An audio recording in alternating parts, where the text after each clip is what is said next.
Wonderful.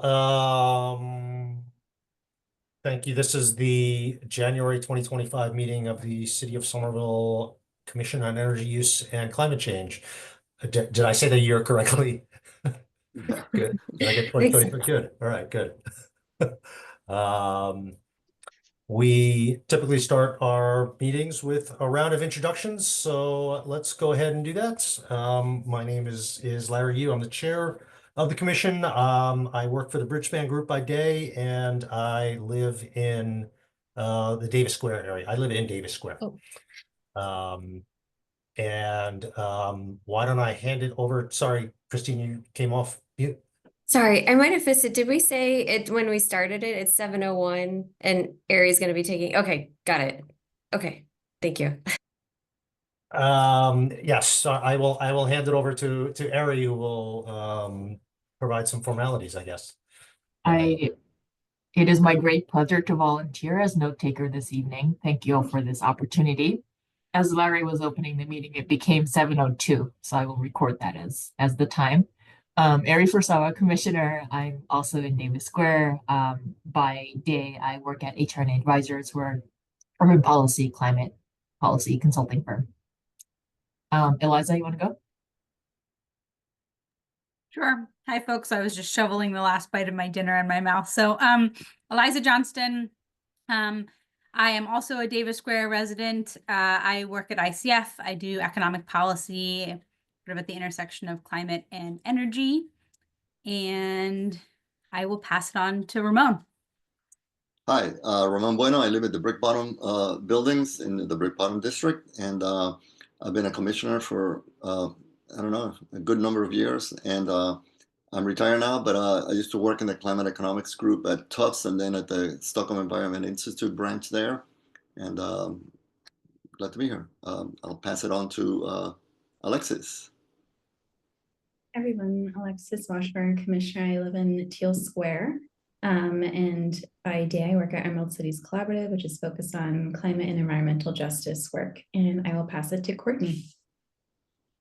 Hi, I'm Courtney Coslow. I live in Magoon Square, and I am an affordable housing, large-scale multifamily affordable housing developer at Beacon Communities, focused on high performance and electric buildings. And I'll pass it to Emily. Hi, everyone. My name is Emily Sullivan. I'm the Climate Change Program Manager for the city's Office of Sustainability and Environment, and I will pass it to Christine. Hi, everybody. I'm Christine Blaze. I'm the director of the Mayor's Office of Sustainability and Environment. Shannon, why don't you introduce yourself quickly, but then we'll come back to you for the longer introduction, if that's okay. Okay, great. I am Shannon Taylor. I am Somerville's new energy advisor in the Office of Sustainability and Environment. Thrilled to have you on board, and as well as joining us this evening. We have some attendees from the public, so Christine, if you can do the honors of rolling through them. Sure. I'll allow one person at a time to come off mute, and if you could just share your name, maybe what neighborhood or ward you're in Somerville, and how you heard about the meeting. So Christine, if you Potterman, if you want to take yourself off mute, that would be great. Hi, I'm Christine. I live in East Somerville. I moved here a few months ago, and I saw this meeting on a Sustainable Somerville newsletter. And I studied sustainability, and I'm interested to hear what's going on. Oh, great. Welcome, welcome. And okay, and then William Valletta.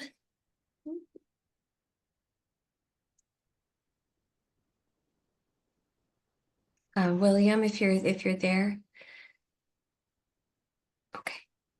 Okay, we can come back to. Okay, so we can come back to William. I think the other one is a bot for Councilor Wilson, but should I I think Try.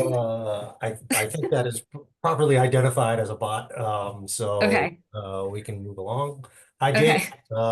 Let's just leave it at that. Uh, just coming back to Shannon, I think we'd like to start with by having Shannon introduce herself and what her role is in the city and some of the exciting things that she's working on. Thank you, Larry. So I just joined the Office of Sustainability and Environment a couple of months ago. I have a background both in energy efficiency and in customer service from previous roles, and also an educational background in engineering and sustainable technology. So this position really seems like a perfect fit to combine a lot of the things I've learned. I've already started getting the word out about this new position, and I'm looking forward to doing even more outreach and communication with residents in the next few months. To summarize the kind of what I can help with, I am a resource to residents in Somerville as well as property owners, and can support folks with every aspect of energy efficiency retrofits. So from understanding the different technologies available to scheduling a no-cost mass save home energy assessment, thinking through their retrofit project options, and understanding all of the incentive programs, rebates, and tax credits that are available. You can find my contact information both in the directory and also on Somerville's Energy Efficiency Now webpage, somervillema.gov/SEEN. And I want to mention as well that the position was funded for 2 years by a grant, the Empower grant from the Massachusetts Clean Energy Center. And then we also, very exciting, just got word that we received a Community First Partnership grant, which will extend the position for a 3rd year and provide some more funding for outreach. So that's very exciting. Great. Amazing. Thank you for that. Does anyone have questions for Shannon? Would anyone else like to welcome her on board? Well, I was going to ask what's keeping you busy, but you just pointed it out. So first impressions on what you've seen so far? So far, I think the residents of Somerville are, interested in energy efficiency and fairly knowledgeable from the questions I've been receiving so far, and motivated as well. That's been great. Good. And I would add too, Shannon's been a really great resource for the community so far and has really just dove in, especially in network geothermal and helping folks at the Council on Aging and answering questions about energy efficiency and the rental registry and energy disclosure ordinance effort. So thank you for everything, Shannon. And we'll talk about network geothermal later too. So maybe there'll, if there's any questions, I can always pass them along to Shannon and Garrett if I can't answer them tonight. But thank you, Shannon. You're welcome. As well as I think we'll be discussing a little bit about the Mass Save 3-year plan as well, which may be relevant. Any other questions or comments? Anyone from the public is welcome to raise their hand as well if they have questions or comments for Shannon. I'll recognize we have another attendee now, Councilor Mba. Yes, welcome, Councilor Mba. And what we do with attendees at our meetings is we give them permission to introduce themselves, and then they'll and share what neighborhood they're from and how they heard about the meeting. So I'm going to give you permission. Go ahead. Can you hear me okay? Okay. Yes. Thank you, Chair. You and what is the custom? How do you recognize the chair? And for all of you for recognizing me. My name Yeah. is Kumba. I'm the Chair of Open Space Environment and Energy. I'm delighted to be here and thank you for your work. City Councilor at Thank large. you. Thank you very much. Thank you. We do not stand on ceremony here. You do not need to speak through the chair at any time. But you may need to raise your hand in order to be recognized, so we can find you. But Okay, thank you. And I'm only here briefly. Sorry to say that. oh, no Just- worries. Yeah, thank you. All right. Seeing nothing else, Shannon, you are oh, well, two things. Well, one is selfishly, I will say expect an email from me shortly. There's a group of folks here whom we call the Electrify Somerville community, who commonly share their experiences electrifying their homes, and so I've teed up that I may reach out to you to try and have a conversation with the group. So look for an email from me. That sounds great. Oh, sorry. Alexis, you have Thank a you. question. I'm finishing my dinner, but I was curious, Larry, how can other community members join that Electrify Somerville group that you talked about? Because I'm sure there are other folks that might be interested in learning more. Yes, we are currently operating as a Google group, so the best way is probably just to email me, and happy to connect you. I will put my email address in the chat if I can get my keyboard working here. It's not a high volume group, but it's a pretty sophisticated and savvy group asking very technical questions, sometimes about state policies and how to navigate them, and sometimes just about particular providers and technologies.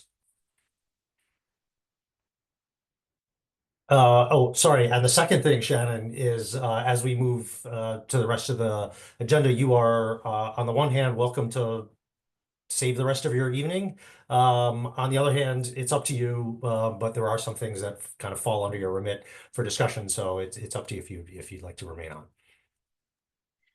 I had really only blocked out the first few moments of the meeting.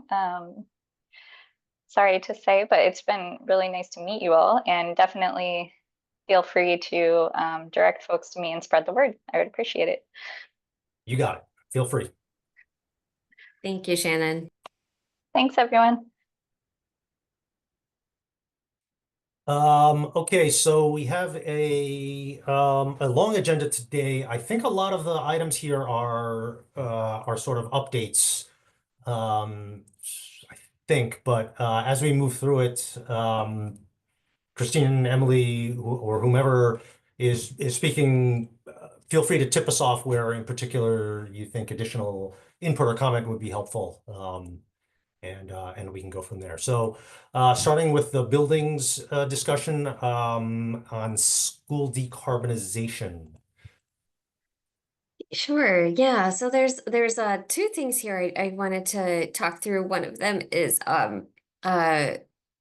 earlier, or I guess I was about to say earlier this year, but it's actually last year. We talked as a commission, along with Jason Behrens from Somerville Public Schools about various building decarbonization efforts, efforts to make schools healthier and safer that have been going on. And some of those things I talked about were also made public in two memos that were sent to the school committee, or the teachers union, and we wanted to just share those here. Those are publicly available, so and they sort of enumerate more of the things than we got into in those prior meetings. So wanted to share them for because that is, you know, a standing item of this committee and something that's important to us. So there was one that was sent in January of 2024, and then another one that was sent in June of 2024. They're fairly lengthy memos, and we've covered a lot of the material, so I won't go through them, you know, line by line, unless there's some like specific areas we want to, you know, talk more about, but wanted to share them with the commission. So that's the first piece of school decarbonization. I'll pause there. Did anybody get a chance to check them out or have any questions, or were there any particular things you were interested in?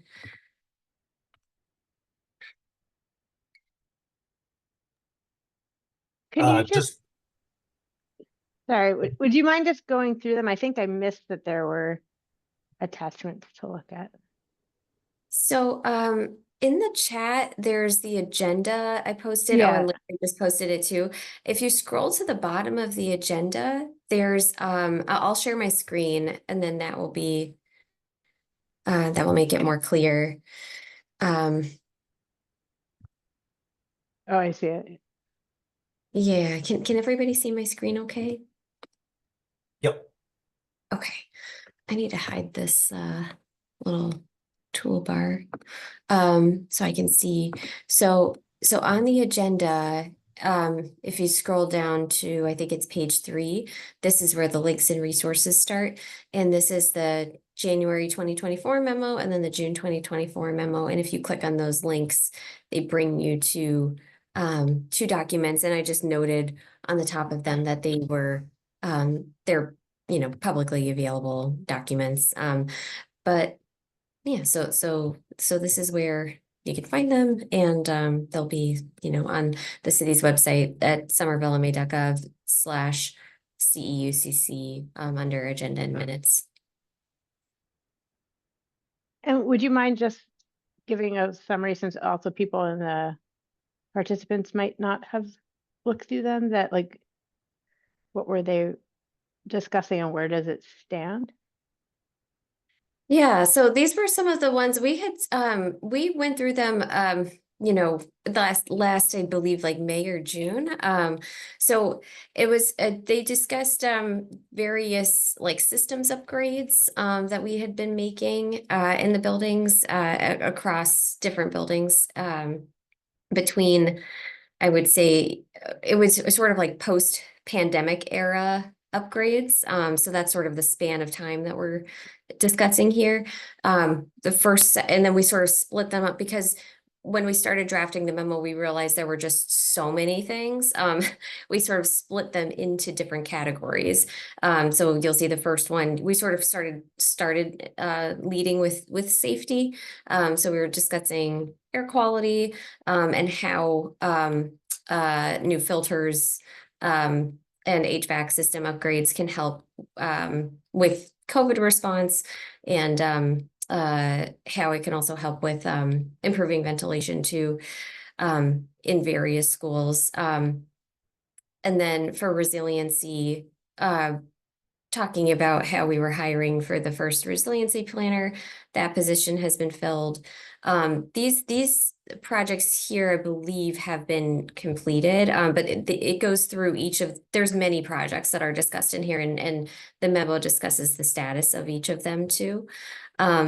Resiliency task force is something that we're planning on launching later this year. And then you get down into systems efficiencies, asbestos issues like snow removal, and then various partnerships with schools to become carbon neutral, or as close, you know, to net zero as we can. So and this was put together by not just OSE, but a cross section of departments from the schools to Department of Public Works and other folks too. So there's a wide range of topics here. And I know we have a pretty packed agenda, so I'd be, and I should say on the second memo, in terms of your question of, you know, where are the updates, in the red in the second memo is where the updates are. So we were pretty intentional with how to incorporate new information in a way that was like readable and understandable for folks, because these are pretty lengthy. So I could stop there. So two things that I'm curious. I'm curious. Sorry, I'm hearing feedback. Are you all hearing me twice, or is it just me? On the MERV filters that were installed during COVID, I know not all schools are currently running them. The Winter Hill in particular, when they moved to Edgerly, they left behind the well, they were using separate air handling, like filtration systems in each classroom. And when we've inquired about it, we were told, well, those were only for COVID. We don't need them anymore.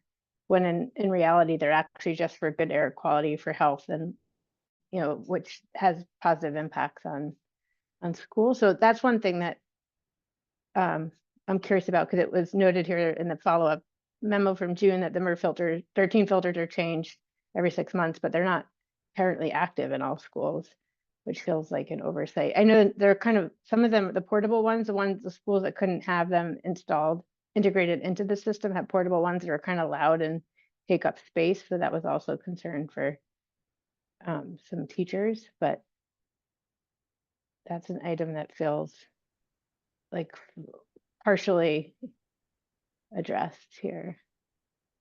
Yeah, so so my understanding is that MERV 13 filters are have been added at every school. So that could be something that I can follow up with folks on if you would like more information about. I know for a fact that they're not at Edgerly. I was told that they were Okay. not brought over, and that we should probably collect those and put them into storage because we're not in COVID anymore. So it's an open item. That would be great to follow up on. And then I'm Okay. curious a little bit more on the carbon neutral school piece, which didn't have follow-up in June, because I do think there has been, and that was June, obviously now it's January. I feel like there might be some more progress, because some of the things that are noted here aren't necessarily carbon neutral work as much as it is just capital needs that had to be addressed. I mean, some of them are about solar and electricity, but So curious is if your there's more. question less about the memo, but more about like what's been done since June? Yeah, because the memo in June didn't give any updates on the carbon neutral piece, as far as I can see. Yeah, yeah, I can definitely talk to folks and see if they can provide an update on the items that are discussed in the carbon neutral section of the memo and get back to you, hopefully next month. Either get somebody in to present or deliver, some updates to the group on their behalf. Great. Thank you. Yeah, I guess generally speaking, are you intending to update this every 6 months or periodically for the Educators Union, or was this kind of a two-shot deal? These were written on request. Okay. So there's no like plan to proactively draft these memos, but we do have a couple programs in the works, or new features in the works. One is a new effort that I'm particularly excited about. Emily has sort of stepped into the role as liaison between schools and city to kind of continue building that partnership along climate efforts. And one of the things that she'll be launching later this month is a new group of students and student facilitators that she'll be working with to help fill the gap in after school programming for students and to help build education and awareness around climate change and help spur climate action amongst students, which is totally different than something that OSC really has never done before. So in addition to ambassadors, in addition to internships, in addition to the mayor's environmental justice summer jobs program, we'll also be taking on about half a dozen students within the first 6 months of this year. So it's gonna look a little bit different for us this year, but we're really excited. I don't know, Emily, do you have anything else you want to add? Yeah, so just to kind of expand on what Christine said, so OSC has been partnering with Somerville Public Schools and Summer Promise to create an after-school program, like a climate change club. So climate change clubs aren't there's no like formal programming across Somerville Public Schools. And so it's a gap. Just because there's always a need for additional after-school programming, and then two, it's kind of this gap that we're trying to fill with some of the climate change curriculum work that the Somerville Educators Union has been working on, like formalizing a climate change curriculum. So we will be piloting this climate change club at 3 schools focused on middle grade students, so students in 6th to 8th grades. And as part of that, we've hired so far 9 Somerville high school students to be facilitators to work with teachers on this after school programming, to also have like a workforce development job exposure or topic exposure experience for older students. And so we're going to run this pilot for the 3rd term or quarter of the school year. So it will be end of January through like mid-April. Awesome. Yeah, so not quite a buildings sort of directly related update, but we do think it's still important to kind of keep encouraging kids to get involved with climate action at the local level. So we're really excited about it. And then just briefly, 2 things that are buildings related is we are still hiring for an energy manager. So that position is still vacant currently. But we have staff that have experience in that area, and they've been really stepping in when we need them to carry on this work. So that's been really great. And we've been involved in the so that's been going well. And then we have the capital improvement planning process that's still ongoing too, that we are involved in for the first time, which is great. So we'll definitely keep folks updated on those things. I feel like there was something else and I might be forgetting it. But I know Eliza's had her hand up for a while, so I'll throw it at you. Actually, and well, first, in rewriting the ordinance, we're hoping to have an SPS member on this commission as well. So hopefully that will provide more connectivity. I did see Alexis, you had your hand raised earlier, so I'm going to give you an opportunity to jump back in if before going to Eliza. Courtney asked my question and it was answered. Okay. Sounds good. Eliza, go ahead. And Ramon, you're off mute. I don't know if you had a question after Eliza as well. Yeah, sorry, I lost internet connectivity, so you might have not said this, or I might have just missed it when you were scanning through the memo. Was there a task force, like a task force between Somerville Public Schools and OSC, or is that okay? And is that I'd be interested to hear a little more about that. That's really exciting. Yeah, so the task forces are something that I think that we talked I think the mayor talked about them in at the Climate Forward launch, but these are going to be something that we'll be starting up later this year, and they'll be like interdepartmental task forces that'll sort of take all of those actions that are in Climate Forward and break them out into like actionable steps and start by looking at those like institutional like barriers and resources that are needed to accomplish them, and then work towards getting them implemented. So we're still working out what those will look like. So I'll definitely provide more updates when we have them. That did also jog my memory too, that there is another exciting thing that we are working on and launching fairly soon too, and that's a new dashboard that will have, I think, a lot more transparency into like what's being worked on and the status of it in real time. And Emily's been leading that with our web updates team.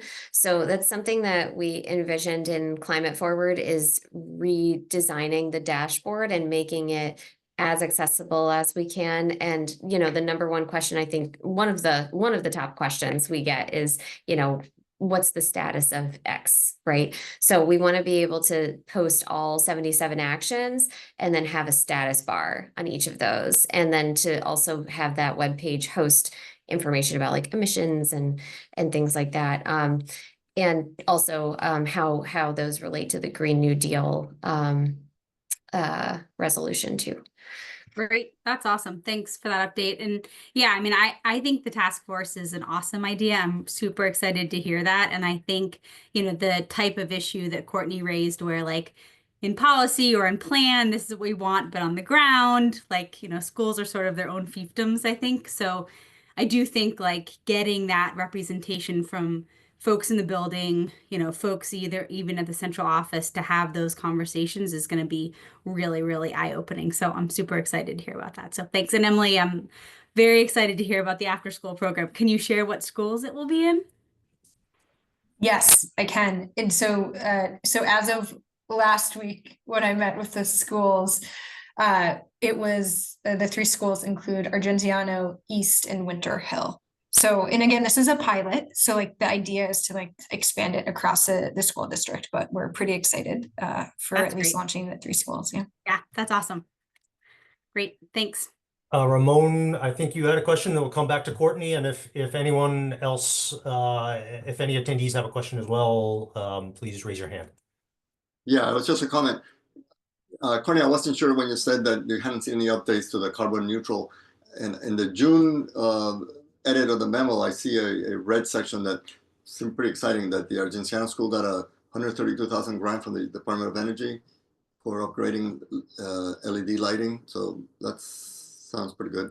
But I want to comment on the task force. I think it's a great thing. And I really hope that as part of that, the continuing to expand and maintain student engagement is really a great thing, sort of for the long run, because all those students are growing up. So every year there'll be new ones, and who knows what they'll be doing. Some of them might be showing up on these meetings, so that's great. Courtney, did you? Yeah, I had just 2 that fall under the when will this happen? The capital improvement plan, Christine, when will we have more information about how that are like the OSC gets integrated into that plan and what comes of it? So I can definitely share how we've been involved, but we just don't have a final plan yet. So for the first time, Office of Sustainability and Environment has a seat at the table during the capital improvement planning process, which is really exciting. And it's the first time that the city has incorporated departments across the city as as this like really robust feedback period. So that's been really great. Sustainability is also a goal of the CIP now, and it wasn't before. So that I think those are 2, you know, when we talk about, you know, well, how do these things get done?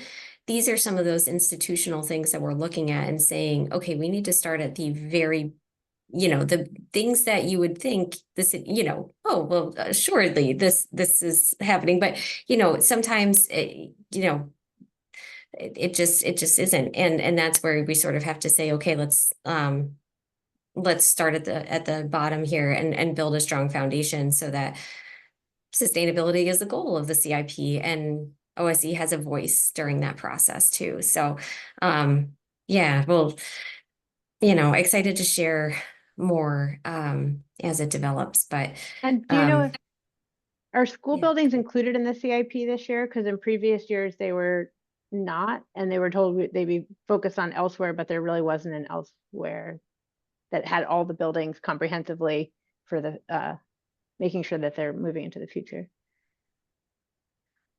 Yeah, the SPS administration has been at the same table that we've been at. Great. Super. And then the other timing thing was, Emily, when are those schools getting that after school program started up, the pilot? The pilot will be the 3rd quarter of this school year, so it will be the end of January through like mid-April. Great. Yeah. Thank you. Awesome. I see no other hands raised, so including from attendees. So I'm going to move us along, if that's okay, to the network geothermal overview. Yes, I'm super excited by that as well. I attended the December session. I guess there's a session tomorrow as well. It's kind of an info session. So I don't know who wants to speak to that. Sure. Yeah, I can speak to that. So and thank you for attending the one in December. Would be curious to hear your feedback, especially ahead of tomorrow. So the city earned a grant from Mass Clean Energy Center and Heat, a home energy efficiency team, who've really been spearheading this network geothermal transition effort. And it helped us to continue sort of the phase 2 of the study that the administration had funded earlier this year, looking at what it will take to transition our streets to all electric. So looking at transformers and then looking at the potential that network geothermal presents too. And part of that grant is doing community engagement to build that interest in the community and to educate the community about network geothermal, which will be very important if we do find out through these feasibility studies. And it does seem that it is feasible to install network geothermal in Somerville.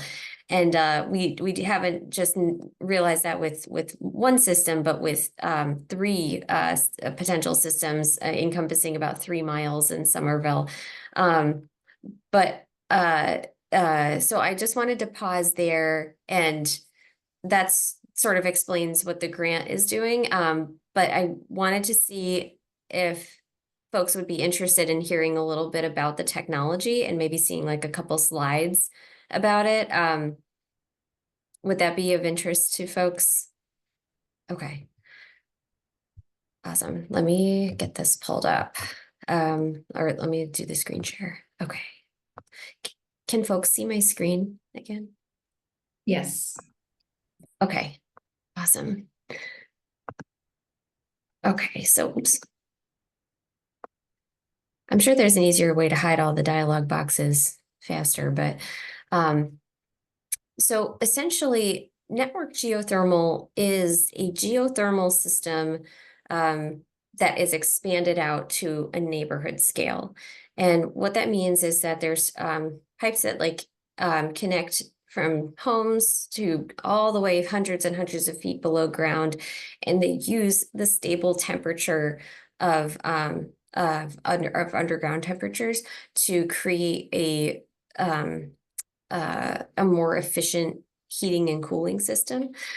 So there's like an ambient temperature of the ground. Let's say it's around between like 40 and 50 degrees. If the ground is 40 and 50 degrees and outside temperature is like it is today, it's 7 degrees, it's a little bit, my air source heat pump is really cranking it out today, and definitely using that backup electric resistance system. But with this sort of system, you're sort of starting from a higher baseline, which is where you get that additional efficiency gains. So while geothermal technology has long been sort of known to be, and in other analysis that the city did even back in 2017, when we were looking at, what's the best thing for Somerville to focus on in terms of renewable thermal tech, we chose air source heat pumps because of their customizability for our building types and because of their cost up front. What's interesting about geothermal is that there's this high upfront cost, but there's these much lower operating costs because of those efficiency gains. And one of the benefits that what we're finding through our analysis through or as being an urban community is that we're really dense. So there's lots of buildings that can be hooked onto the system, which means that it can increase the efficiency of the system overall.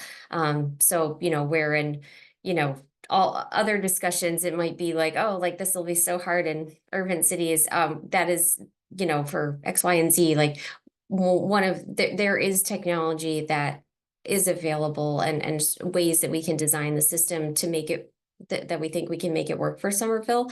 But there's also things that make Somerville a really great candidate for network geothermal because of our density.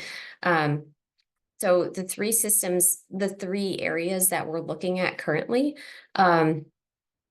would be 10 Hills, including the Somerville Housing Authority, and commercial and residential buildings in that area for about a mile loop, and then another mile loop around City Hall campus, and then the library at Central Hill, and then the high school, and then again, commercial and residential buildings in that area.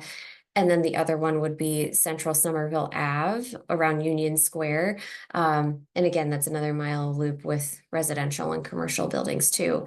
So lots of potential. We're really excited about it. The Mayor Ballantyne has been really leading out front on this. And we're also part of larger state efforts to figure out what a non-pipeline future looks like too. So would encourage folks, even if you don't live in those areas, but you're interested in network geothermal or thinking about, this is something I would want in my neighborhood, eventually, or you're just kind of curious, I would encourage you to check out the meeting tomorrow. It's really interesting. And at the first meeting, we had a lot of folks there, a lot of new faces. We had about, I think, 50 attendees. Lots of new faces, lots of folks that weren't just in those target areas too. Although we are doing most of our targeted like mailers and door hangers and things like that to those neighborhoods, because those are the ones that we're targeting through the grant to kind of increase sort of a knowledge base about what this is. And then once the grant is done, and this next study is wrapped up, our goal is to design 1 to 3 systems and then hopefully go out for some funding. So stop there. Alexis. I had some questions about the logistics for the residential and small commercial neighbors that are going to be abutting some of these projects. Like how does it work for them to be a part of this project? And I know that we're far off from that actually getting to implementation, but I'm just curious what the logistics look like there. For folks that are just over the line of the network geothermal systems? No, for those that could participate and be Oh, connected. okay. Just thinking about how we have this next Mass Save 3-year plan coming, I'm sure that there are a lot of people who are going to be interested in air source heat pumps and things like that. So do we tell them to wait for this network geothermal project instead if they're the folks that are directly impacted? And or sort of, I'm just trying to think about logistics there, I guess. Mm-hmm. Yeah, and so I would not encourage people to wait because we don't have anything funded right now. There is nothing promised. And the other piece of information here is that you do need to have a specific type of heating system to hook into a network geothermal system. You need to have your electric upgraded, all of the same things that you would need for an air source heat pump, you would need for a network geothermal system.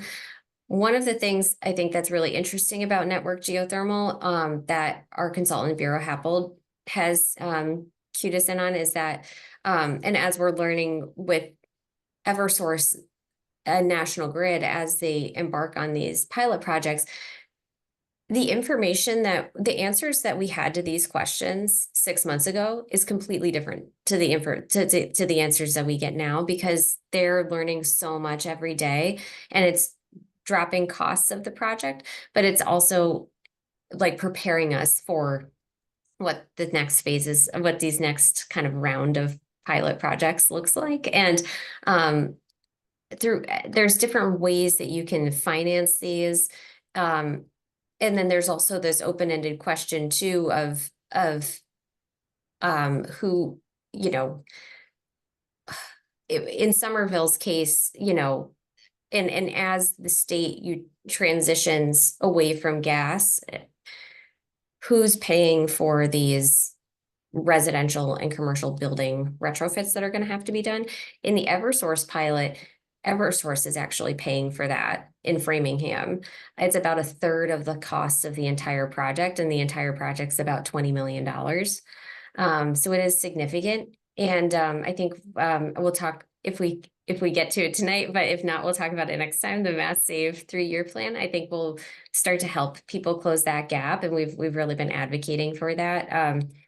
But yeah, it's going to be, I think that's sort of the conundrum with buildings, is that, you know, we have this long runway, and there's so many questions that need to be answered. But one of the things that this can negate the need for, if the DPU, the Department of Public Utilities, and the utilities allow for, it might negate the need for upgrading our transformers for folks that hook into it, which can save people like tens, if not hundreds of thousands of dollars. So there's definitely a lot of potential here. But, you know, there's still cost too, and lots and lots of unanswered questions. So not sure yet, but this is just the beginning, like you said. I did have one quick follow-up question for the pilot that's in Framingham, and I think another one is in Lowell. Are they municipal buildings, or does that include? Okay, so this is studying both like municipal and then also including like residential and small or residential and commercial buildings too, correct? Yes. So yes to both of those. Actually, we were invited as the Ballantyne administration was invited to tour the Framingham site with Eversource and the mayor of Framingham and their staff who've been leading the project. And yeah, it encompasses city administration buildings. It encompasses a fire station, housing authority buildings. And the great thing is about these loops is that they don't technically have to be like loops, like a circle. They can have arms and branches, and they can be built on and extended over time. So that's really promising too. So they're currently going out for funding to expand their loop already. Yeah, I'm going to move over to Ramon and also invite any attendees to raise their hand if they have some questions on this. Many of which will be answered on the session tomorrow, so you can also attend that. But go ahead, Ramon. Yeah, no, this is extremely exciting, I think, and Somerville is ideally suited from the density. I may be able to attend tomorrow, so maybe the answer will get there. But from what you've seen in Framingham and the discussion so far, the thing that I've always been curious about, and some other folks that I've talked to, is what kind of underground infrastructure is needed? Does it tap into any existing pipelines, or does it require a brand new network of pipes to make it work? That is a question that on a broader scale, I have like two answers. One is that it uses the same pipes as the gas system. There's like these PVC pipes, and they're the same size, and it's the same. So they would just like spray paint Net Geo instead of gas on it underground. But so some of the materials are the same, but there's this group at the state level called the Non-Pipeline Alternatives working group that Somerville is a part of. And that's like the recommendation that we are endeavoring to make to the state is, what does the transition from gas look like? And how do we phase gas out, essentially? And what does that look like, us going in and replacing these pipes? Does it look like installing them next to them? And where does network geothermal play in? What other kind of options are there? So I feel like we're just dipping our toes in right now, but hopefully we'll get some answers soon. Yeah, and Ramon, you may remember Zainab from Heat presented to us a few years ago on this, and the one model is essentially to replace existing gas infrastructures with vertical boreholes in public rights of way to build the ground source loops or heat pumps or exchanges. So that's kind of a baseline. And as Christine said, whether it runs side by side with gas or whether they tear out the gas and replace it with the geothermal infrastructure is something that we'll have to figure out. Changes in the state law may make it an easier path for gas utilities to actually do that replacement or be involved in this transition as well. Any other questions? I see no questions from attendees or no hands raised from attendees. Recognizing that we probably will not get through our whole agenda here this evening by 8:30. So as we move along, I may skip a couple things, but why don't we continue anyway with community choice electricity updates? Sure. And I'll keep this one really brief. This was just, if folks recall, we had a couple of conversations, one, I think, dating back to like 2022, and then another one dating back to more recently, 2024, when we were talking about changing the structure of the 100% local green program so that instead of getting 100% on top of what the state minimum requirement for the class 1 RECs, or also known as regionally sourced zero carbon renewable energy, in an effort to keep prices low for folks and to also deliver on the 100% still, we were able to reach an agreement with Direct Energy. So in the November notice that went out to residents about the program renewal, those new rates for the new lower rates for the 100% were incorporated in that too. So, and Emily just put in the chat more information about those rates there too. Got it. So the Somerville 100% local green is now like a true 100%, not 130%. That's right. Got it. Which 130-ish%, which partly explains why why the price actually came down on the 100% local green as much as it did. Just somebody messaged me that, and I was like, yeah, I guess it did. So congratulations. Yeah. And I should say too that because of the CUCC's recommendation on the percentage that we should go up, even though we dropped the additional on a 100%, it didn't change. We would still be purchasing more voluntary renewable energy because of the overall increase, because there's so many more people in the Got it. default rate. Yeah. So thank you. Yeah, Larry, I know we're trying to move along, so I'll just say this really quickly, but I got similar comments from people like, oh, how did it go down? And I'm wondering, Christine or Emily, whoever feels this, have you gotten like positive community feedback? Have there been a lot of questions? Like, what's been the general consensus from residents, if any? Yeah, I think I'm curious, Emily, if you have anything to add, but I'm generally speaking on CUCC, mostly positive comments. And I've actually gotten more inquiries recently from commercial businesses, which is interesting because typically they can get rates. They like commercial businesses might be able to get better rates just because they're in a different rate class than residential folks. So I thought that was kind of interesting. But yeah, mostly positive feedback. What about you, Emily? I thought the city's outreach was great.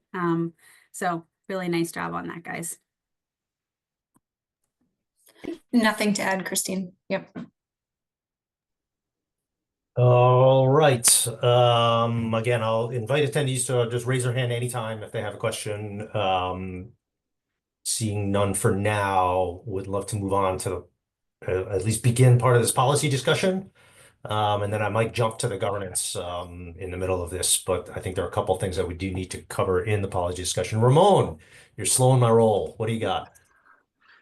Yeah, no, I just wanted to quick comments. I've just had a chance to glance only briefly at the different 3 levels of documents that you've prepared, and I think they're great for the public to be able to see them at the level of depth that they are interested in or can handle.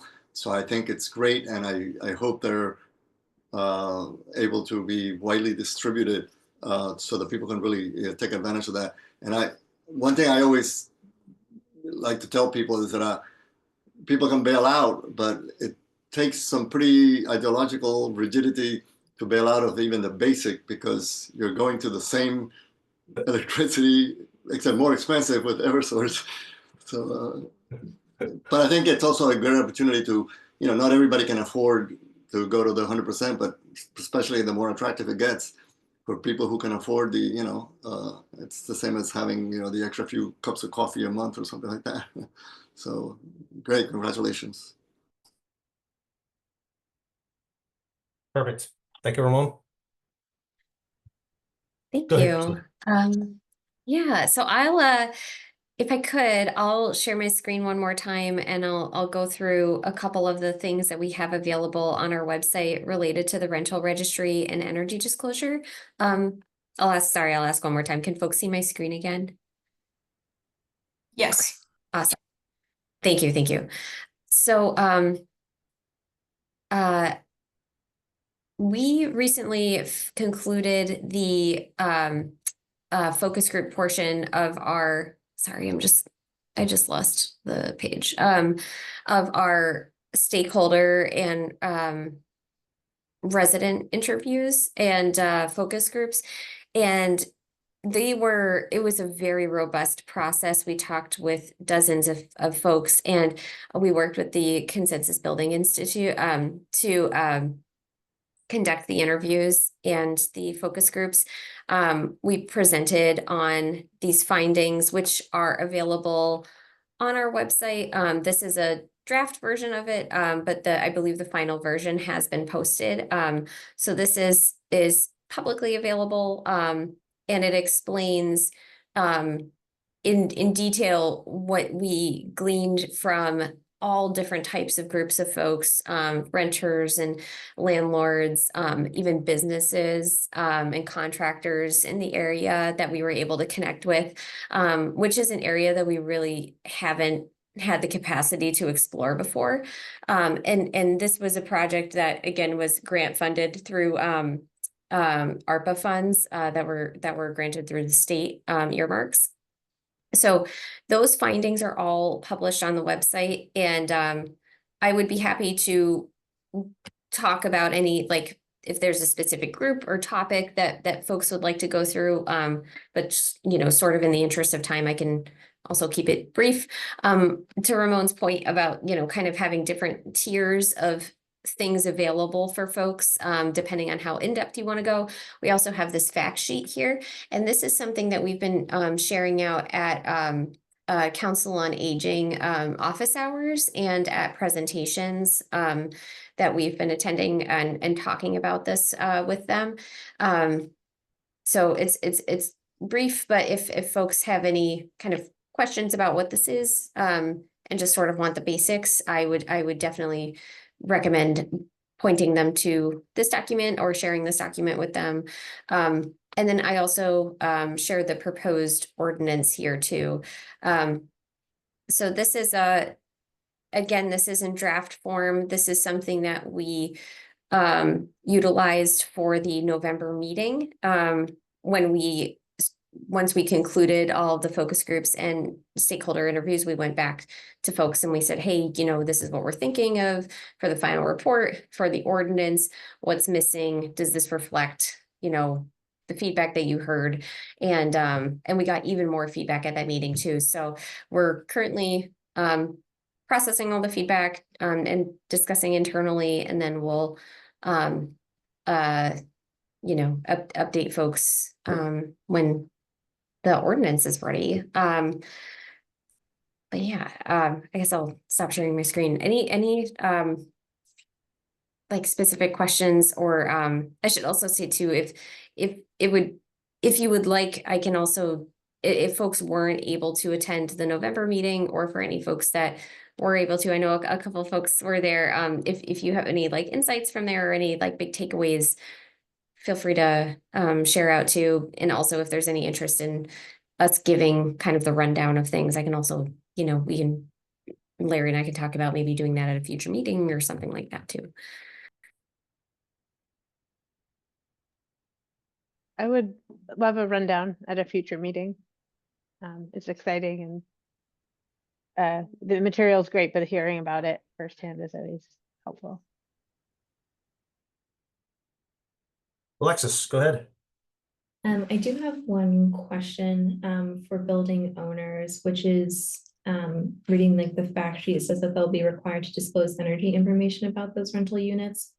How will they only be responsible for providing information where they pay for the utilities versus like previous tenants, or will they also be required to provide information about like the unit specific energy use?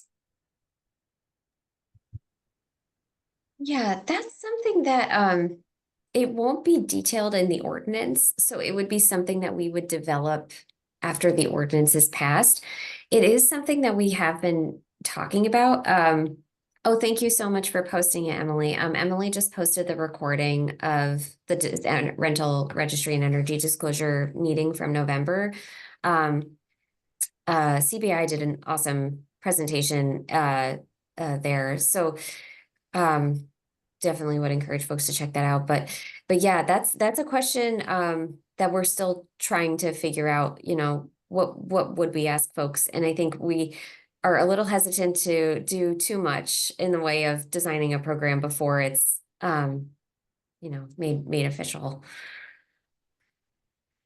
Yeah, or I wonder if there's a way, because I feel like the utilities are very reluctant to share that information without any sort of permission being granted by the person who that's based on. So, but that's where I think the most important decisions are made about renting a unit. It's like you want to know what your bill is going to be in that particular unit, and without that sort of key information, it makes it still very difficult to make those decisions. So I don't have an answer, but that is something we have to figure out. Definitely. And it's one of those, that is one of the questions that it was a very I think important topic for people. What information, how easily accessible would it be? What would it reveal about the unit, and would it be applicable to other people too? I think those were like the three really big concerns with folks as we were talking with them. So all things we'll have to consider, definitely. There used to be, I don't know if there still is, I actually haven't looked at my bill recently, but there used to be a comparison based on your energy usage with your neighbors that the utility would provide in your bill. Again, I don't know what the like geographic sort of radius is as it relates to that, how accurate it is, but even if there's something like that could be provided, because it would be anonymous still, might still be helpful, even if it's not exact to the unit. Yeah, thank you. Love that. Anyone else? Do we have a sense for when this is coming before the city council, or is it in committee right now? It is not in committee yet. We are, I think with the holidays, we had that feedback session with folks, and we got so much feedback from it that we wanted to like take our time with it and make sure that like we talked with everybody and had some consensus internally, because this has been a multi-department effort for years. So we're still working through, I think, some of those questions that were raised, and just making sure that what we present can be reflective of what we heard. And if it's not in the ordinance, then making sure that folks know that it would be reflected in the program manual that would come about after an ordinance was passed. So soon, but no firm deadline as of now. Sorry. Ramon. Yeah, I was just curious, because on the one hand, I've read that the vast majority of cities, Somerville sites or bigger, have had these registries. Am I correct in that? Mhm. And so the kind of question that Alexis was bringing up, like if you have multiple units, can you have the usage information across the units? Is there information? I mean, have there studies have been done across and see how people have handled that? Because it's hard to tell if it's a unit has a poor system, or is it that the prior renter was keeping the temperature up at 80 degrees in the winter, or how do you tell one from the other? So I'm curious if there's a lot of experience out there, if there have been studies or commentary that is useful to arrive at opinions on that. Definitely. Yeah. Not in Massachusetts, but in other states, and in other cities, they've taken different approaches to energy disclosures. You can do like a uh like a city inspection. You could do a private inspection. You could use a system like HERS or something like that in cities that don't have our type of building stock. HERS and those sort of systems don't necessarily map on to our type of buildings as you might hope that they would. And they're also kind of expensive. And then you have other cities that will do just a dollar value. You have other cities that will just go for like kind of basic energy features or like a heating system check that are wrapped up in the sanitary code. So then they enforce them through their rental inspection programs. And then you have like the state of Maine, for example, they have a statewide requirement for all rental units to have an energy disclosure that that doesn't have anything to do with price or kilowatt hours or anything like that. It just has to do with the energy features of the home. So that is another way to go about it too.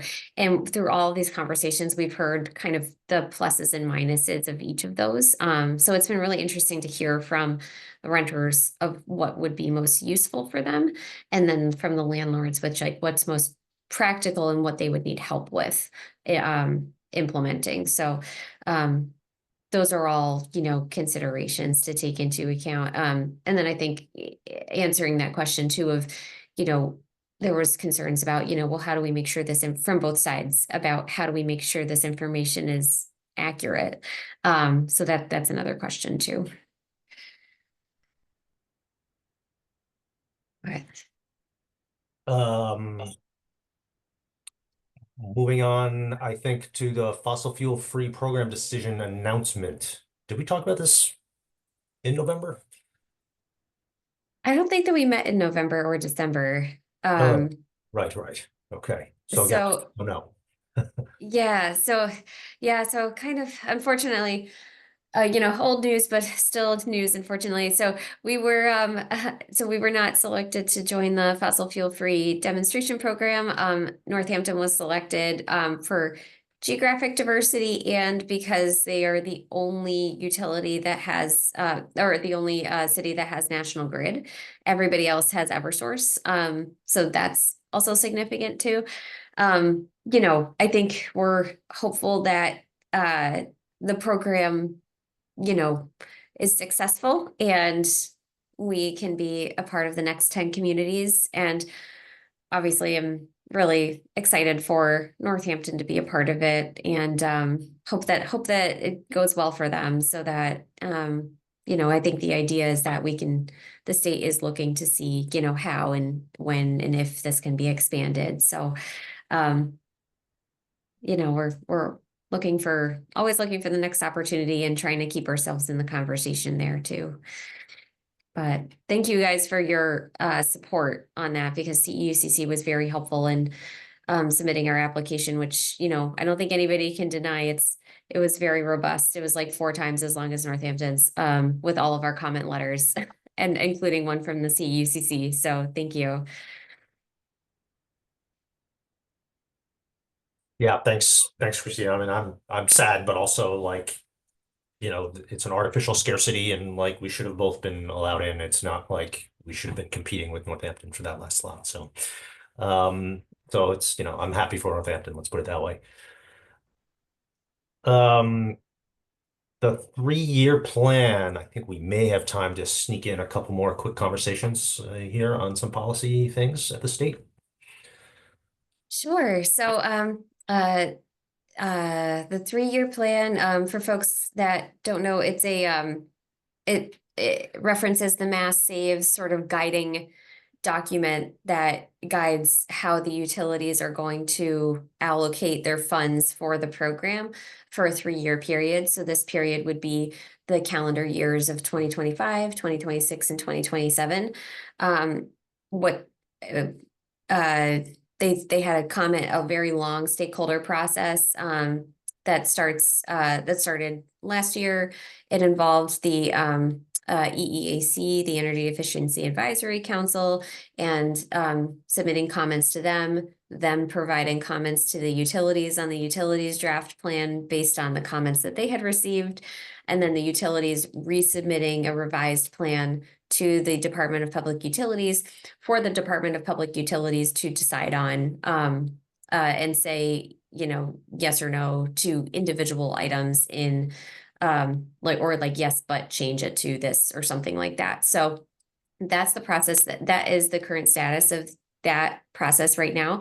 They took public comments on that in December again, and a lot of the groups that we had reached out to, like the City of Boston and Metropolitan Area Planning Council, about Somerville's concerns, particularly on the inclusion for the first time of carbon capture, which I don't think meets the SNP test for what should be included in, or what is allowed to be included in the Mass Save program in terms of like what their funds should be spent on. But they will see what the DPU decides.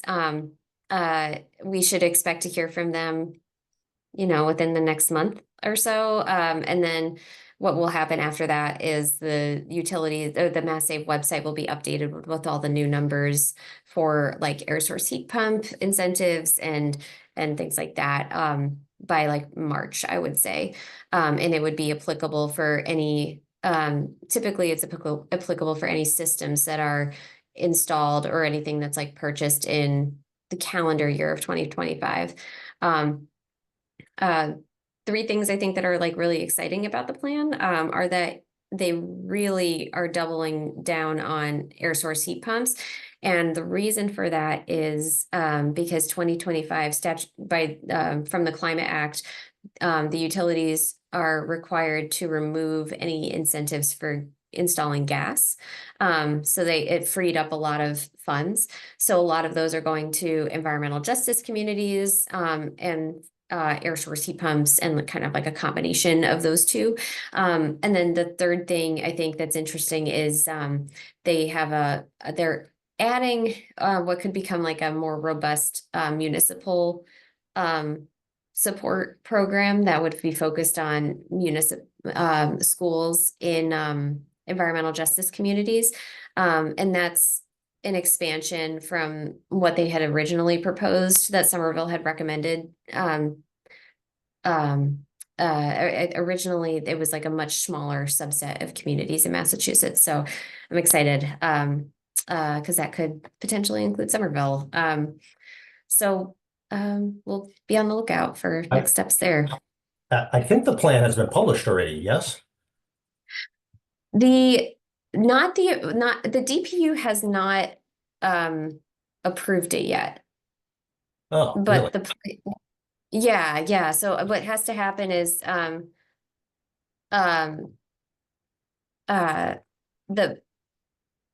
DPU has to like finalize it, and they'll issue like a formal order in their docket room.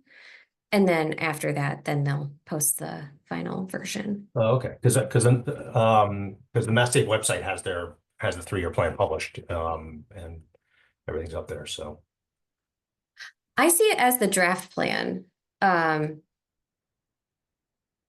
maybe that's, yeah. Well, anyways, go ahead, Alexis. Maybe you have more. Yeah, I was gonna say, they posted on their website just as a plan that hasn't been approved. And so there's still back and forth going between the Department of Public Utilities and the program administrators. And so the deadline for the department to issue its order is February 28th. And so basically from now until they approve or don't approve, they'll continue to administer the 2022 to 2024 plan. But any expenditures that happen this year will be counted towards the 2025 to 2027 plan.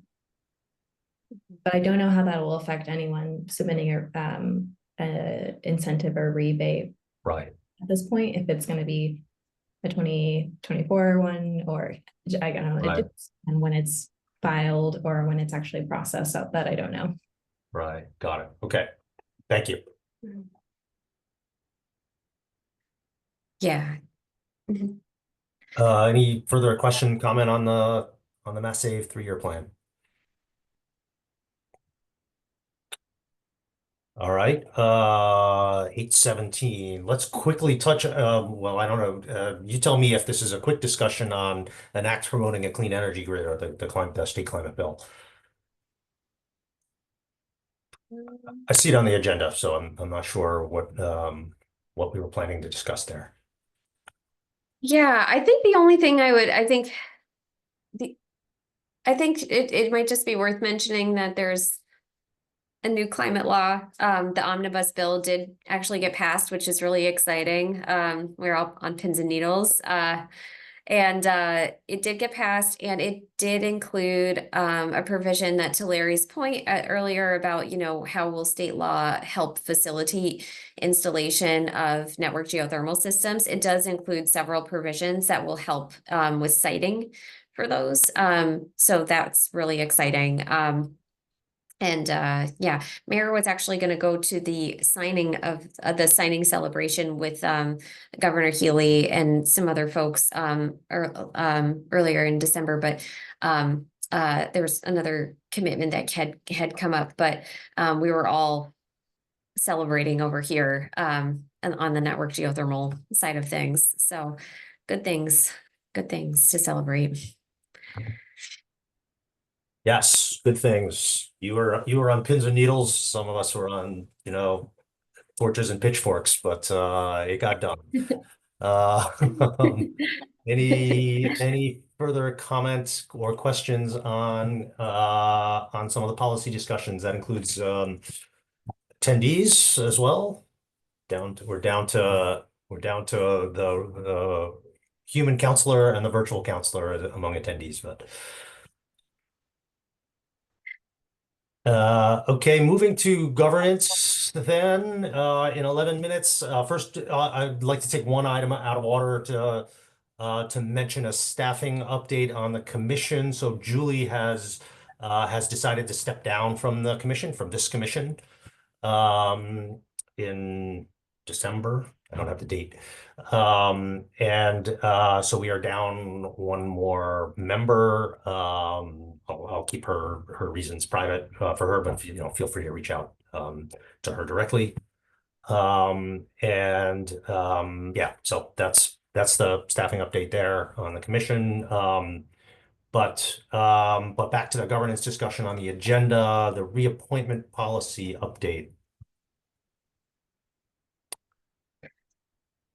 Yeah, so and before we get to that too, I'll just say too that, just for the record, that Julie was an incredible member of the commission, and I don't think that her impact can go understated. I think one of the ones that will be lasting too would be, through this ordinance update, we realized that, this is 21 years old and the term resiliency really wasn't in the zeitgeist back then. And now hopefully, it will be enshrined in there once it gets sent to council and hopefully approved. So, yeah, I really, really valued her expertise and everything there. So thank you to Julie for everything. And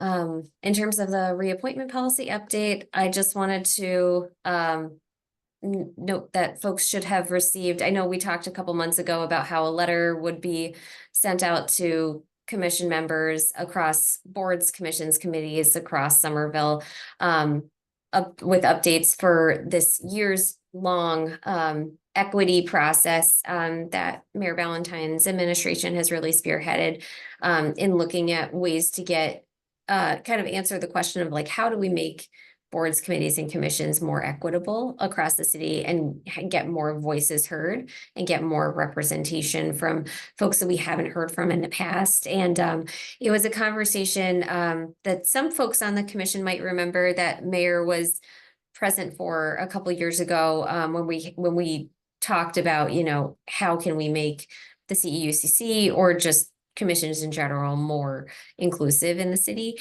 And this was one of the things that came out of that discussion too. In addition to us deciding to update our ordinance, more broadly speaking, the administration is updating how we're staffing boards, committees, and commissions across the city, just so that it's you know more consistent and across the board, and it can bring more voices into the conversation too. So, did anybody not receive the letter,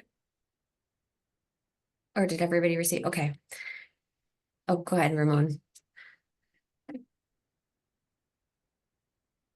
I don't, Ramon, Not were you sure. raising your hand? Was that a paper letter or an email? Both. Both.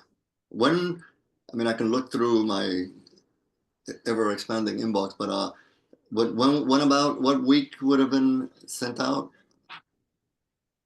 I believe it was in December, but you know what, Ramon, don't worry about it. Or I'll make a resend note it? here and resend it or Right. send it, make sure it was sent to you and get it resent it or sent. Thank you.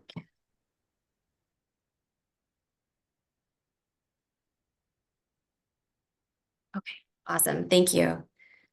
And if folks have any, and obviously I think it goes without saying, but I think I'll say it too, that, you know, I think with the letter, you know, it talks about how we're looking to restart. We had that freeze on reappointments for 2 years, and it's looking to restart those reappointments.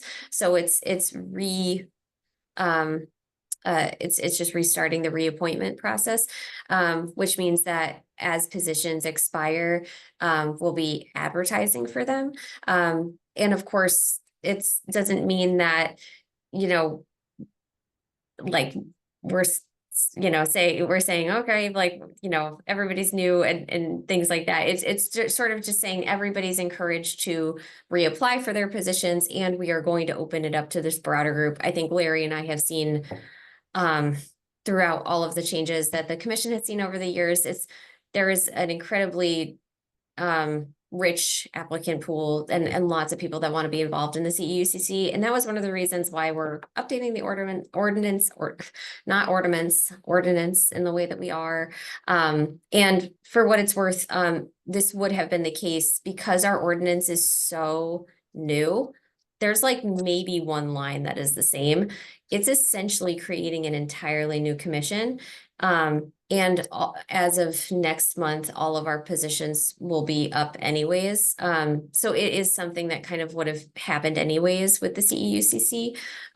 But I just wanted to like assure folks that, you know, like when the time comes, be it through this process or through the new ordinance, if it is passed by city council, you know, this is such an amazing group, and everybody would be welcomed and encouraged to reapply. And I hope that you would consider it because I really love working with all of you. So, yeah, thank you for everything.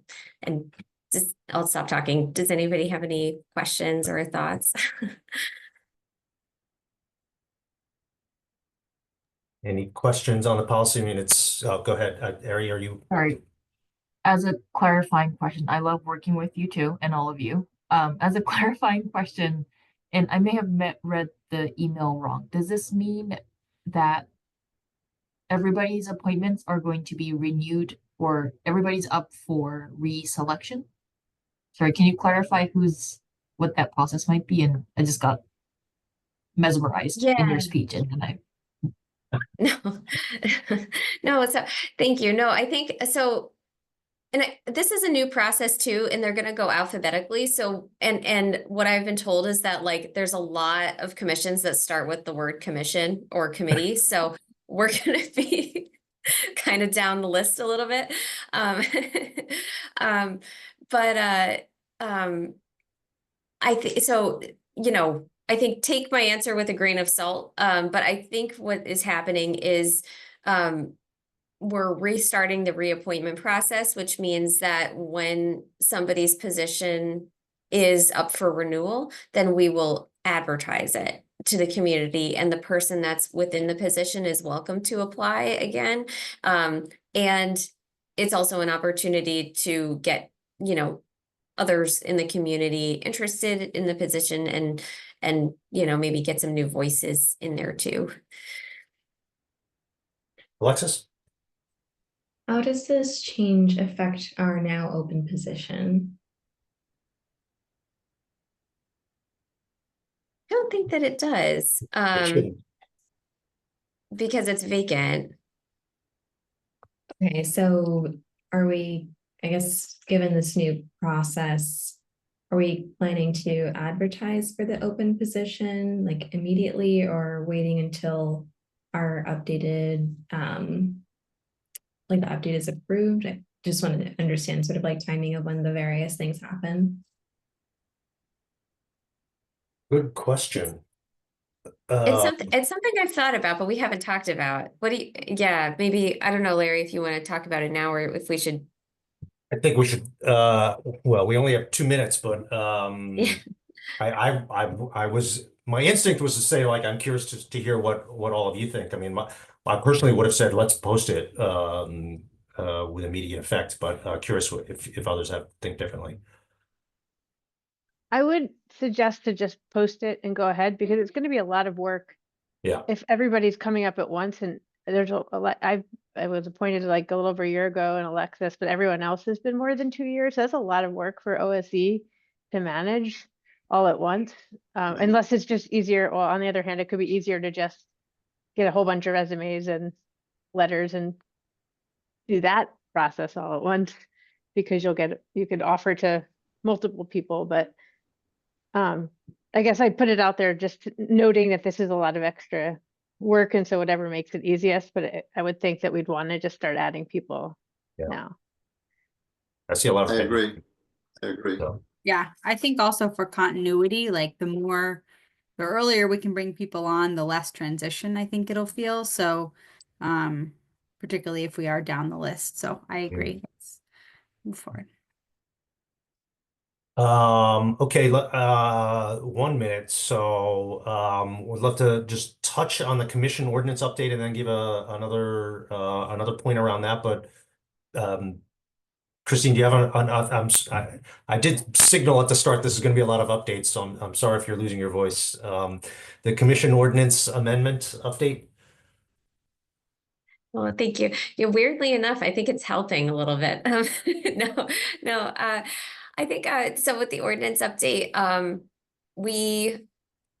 I think are in the process where we're waiting for approval from a couple other departments, and then we'll be ready to send it to council. And if there's interest, I can share the latest draft at the next meeting if it's not, available publicly by then.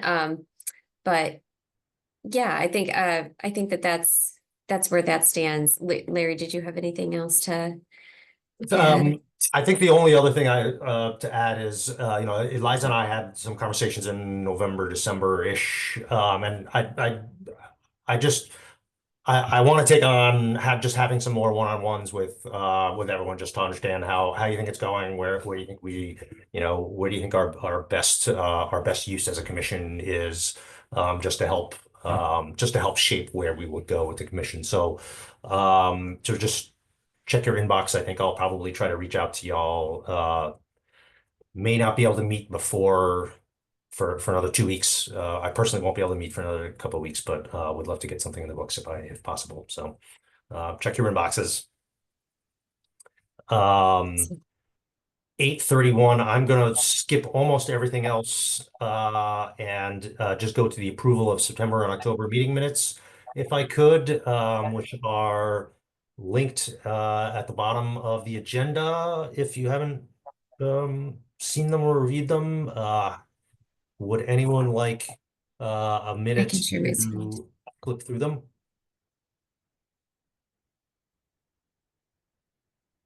Seeing no one raise their hands, I would entertain a motion to approve the minutes of the September and October meetings as posted. I see a hand raised. I think that means Ramon is moving. Is so moved. Yes, I read Ramon them has and moved. And I'll I second moved it. them. Second from Eliza. All in favor, physically raise your hand. How's that? Okay, that is unanimous. Unanimous, yes. I almost said anonymous. Motion passes unanimously. Any new business to take up for the next meeting? Which would be helpful to raise now. Seeing nothing? Oh, here's one. Alexis, go ahead. You just approve both the September and the October minutes at once? Yes, Just confirming that. thank you. Seeing nothing else. Oh, Alexis. I did have another question. Were there any time-sensitive grants that OSC wanted to discuss that need the commission's support? Good question. Thank you. Not at this time, but we might be coming to you in February.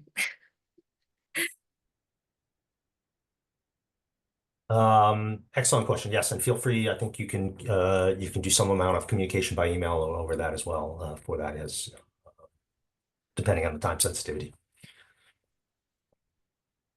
I will leave it open for another second to see if any other